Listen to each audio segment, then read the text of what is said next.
বাংলাদেশ এমন একটা দেশ যেখানে মৃত্যু ধীরে ধীরে একটা সংখ্যায় পরিণত হচ্ছে। আমরা সংবাদ দেখি, মৃত্যুর সংখ্যা গুনি আর ভুলে যাই, কিন্তু এই সংখ্যা যখন শিশুদেরকে গুনতে শুরু করে তখন আর চুপ থাকা যায় না। গত ১৯ দিনে হামের উপসর্গ নিয়ে ৯৪ জনের মৃত্যু হয়েছে, আক্রান্ত আরও ৫,৭৯২ জন। এই সংখ্যাগুলো কাগজে যতটা ছোট দেখায়, বাস্তবে আরও বেশি ভয়ঙ্কর।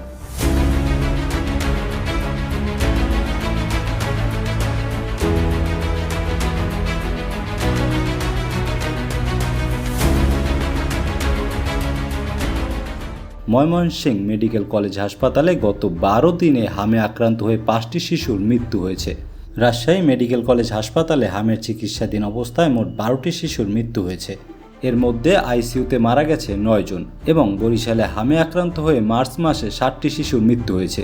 একই সময়ে ২০৬টি শিশুর শরীরে হামের ভাইরাস শনাক্ত করা হয়েছে। এই সংখ্যা কেবল রিপোর্ট করা, বাস্তব সংখ্যা হয়তো আরও বেশি। অনেক মৃত্যুই হাসপাতালে পৌঁছায় না, কোনো রিপোর্টেও আসে না। এখন প্রশ্ন উঠতেই পারে, কী কারণে হঠাৎ করে হামা এতটা ভয়ঙ্কর হয়ে উঠল? জনস্বাস্থ্য বিশেষজ্ঞ ও স্বাস্থ্য কর্মকর্তারা বলছেন, অন্তর্বর্তী সরকারের সময় নিয়মিত টিকাদান কর্মসূচি ঠিকভাবে পরিচালিত না হয় এ পরিস্থিতি উদ্ভব হয়েছে।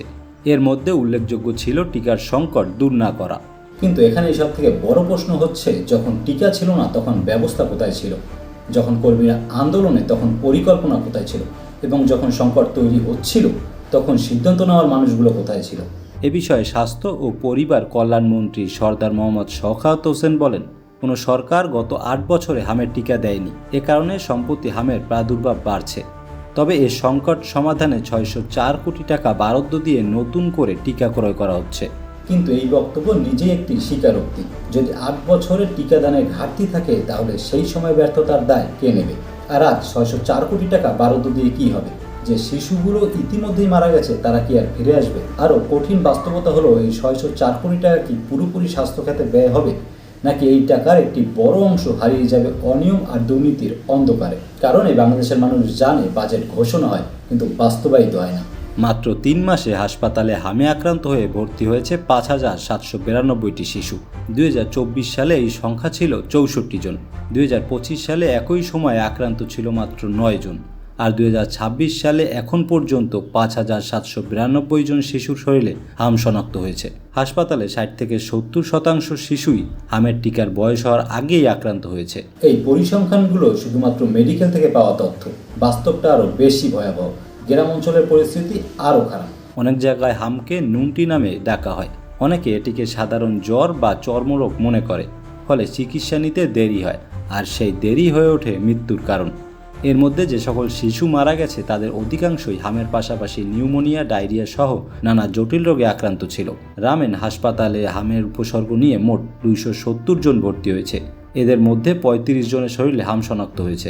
এখন আসি হাসপাতালের বাস্তবতায়, যেখানে এই সংকট আরও নির্মমভাবে ধরা পড়ে। রাজশাহী মেডিকেল কলেজ হাসপাতালে ৪০টি বেডের একটি আইসিইউ ওয়ার্ড রয়েছে। এর মধ্যে ১২টি বেড প্রাপ্তবয়স্ক রোগীদের জন্য, ১৬টি বেড জেরিয়াস্ট্রিক ও ১২টি বেড শিশুদের জন্য নির্ধারিত। এই ১২টি বেড আবার অনুমোদনহীন। হাসপাতালে নিজস্ব ব্যবস্থায় চালু করা হয়েছে। ১২টি বেডের জন্য প্রতিদিন ৩০ থেকে ৪০ জন রোগী সিরিয়ালে থাকে। আইসিইউ সুবিধা না পেয়ে ভর্তির জন্য অপেক্ষমান এইসব রোগীর মধ্যে থেকে প্রতিদিন শিশু মারা যাচ্ছে। আইসিইউতে ভর্তি করা গেলে হয়তোবা তাদেরকে বাঁচানো সম্ভব হতো। ভাবুন, একটি শিশু শ্বাস নিতে পারছে না, তার পরিবার হাসপাতালের করিডোরে বসে আছে, আর তারা অপেক্ষা করছে একটি বেডের জন্য। কিন্তু সেই বেডে আসার আগেই অনেক ক্ষেত্রে শিশুটি মারা যাচ্ছে। এই মৃত্যুগুলো কি রোগের কারণে নাকি চিকিৎসা না পাওয়ার কারণে? যে শিশুগুলো চিকিৎসা না পাওয়ার কারণে মারা গেল, এই মৃত্যুগুলোর দায় কি চিকিৎসকরা নেবে? তথ্য বলছে, আইসিইউতে ভর্তি করা গেলে হয়তোবা অনেক শিশুকেই বাঁচানো সম্ভব হতো, কিন্তু তারা সেই সুযোগটুকু পায়নি। বিশ্ব স্বাস্থ্য সংস্থা গাইডলাইন অনুযায়ী হামের রোগ নিয়ন্ত্রণে রাখতে হলে ৯৫% টিকাদান কাভারেজ দরকার, কারণ এটি একটি অত্যন্ত সংক্রামক ভাইরাস। একজন আক্রান্ত ব্যক্তি ১২ থেকে ১৮ জনকে সংক্রমিত করতে পারে। আমাদের দেশে সেই ৯৫% কাভারেজ কি বজায় ছিল? যদি থাকতো তাহলে সংক্রমণ এত দ্রুত ছড়াতো না। যদি থাকতো তাহলে ৬ মাসের নিচের শিশুরাও এত সহজে আক্রান্ত হতো না। এখন সরকারের কাছে প্রশ্ন হলো, এই সংকটের সময় সিদ্ধান্ত কোথায় ছিল, নিয়ন্ত্রণ কোথায় ছিল, এর জবাবদিহিতা কে করবে?